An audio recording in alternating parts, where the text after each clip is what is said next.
Olá, hoje eu vou falar sobre depressão gestacional.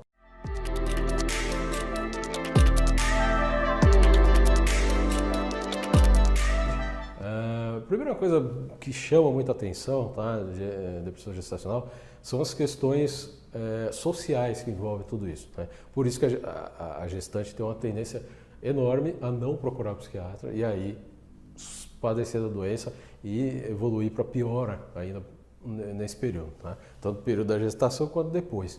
Então, por quê? Porque existe uma questão cultural muito forte, né? Então, você pega, por exemplo, países como México, Portugal, Inglaterra, são países que têm uma tradição, por exemplo, em relação ao luto, né? Uma mulher que vira viúva, né, por exemplo, em Portugal, ela tem que se vestir de preto o resto da vida. Como eu já vi esses detalhes aí de outros países, fui vendo muito justamente em congressos internacionais, né?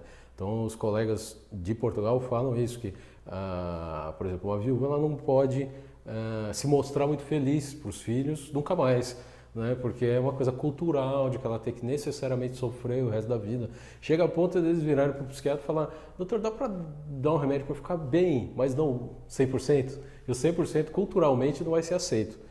Para você ter uma ideia. O México é a mesma coisa. A colega do México uma vez contou essa mesma situação e que os pacientes fazem esse mesmo tipo de indagação que para a gente é meio difícil até de compreender, porque a nossa visão é, se possível, melhorar 100% de sintomas, né? Mas socialmente tem essa expectativa. Então, mas o que isso tem a ver com depressão gestacional? É que aqui no Brasil tem uma questão cultural que é mais ou menos o contrário, tá? Você tem assim, a gestante, ela meio que tem obrigação de estar sempre feliz, sempre contente. Lógico que é uma coisa que traz muita felicidade para a maioria das famílias, casais, etc, né? Mas, quando ela se apresenta para as pessoas em volta dela de uma maneira mais triste, ou até com depressão aí mais clara, socialmente isso fica muito, né, minimizado, não, isso é coisa de grávida tal, e muitas vezes você está com a doença e está deixando de tratar, tá? E é muito importante de tratar, inclusive, alguns estudos já chegaram até a 25% da população de gestantes. Então, por exemplo, você imagina que cada 4 gestantes, você pode ter uma com depressão gestacional. E essa uma provavelmente não trata, e aí ela pode levar aí a psicose pós-parto, aquelas histórias que a gente ouve, né, de assassinato até dos filhos, etc. Claro que são casos mais extremos e geralmente já tem uma história até prévia.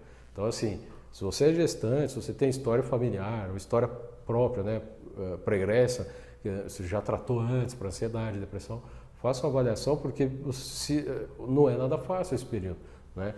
Eu costumo dizer que é uma época, assim, de mais fatores externos e internos de estresse que você pode ter, né, na vida. Porque a gestante fica 9 meses, né, sofrendo os altos e baixos dos hormônios.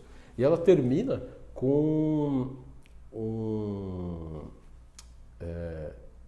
como é que chama? Com trauma cirúrgico ainda, né? 9 meses ali de altos e baixos hormonais, no final trauma cirúrgico é a própria cesariana.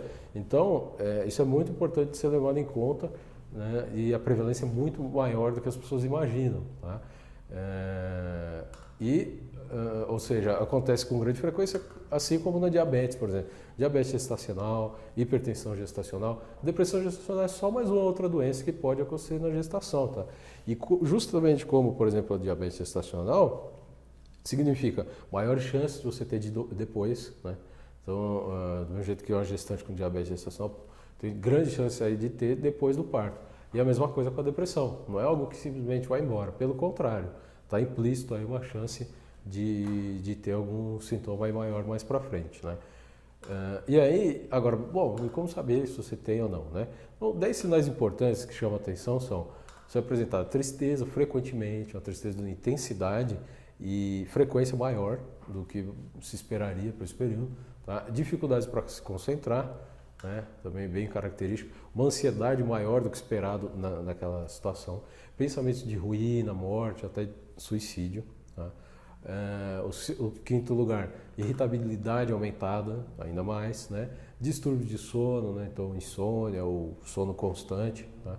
Cansaço, alteração importante do apetite, para mais ou para menos, em nono lugar, a perda do prazer nas coisas que gostava de fazer antes, e em último lugar, sensação de incompetência, de fracasso. Tá? Então, tudo isso com certa intensidade e frequência chama muito atenção.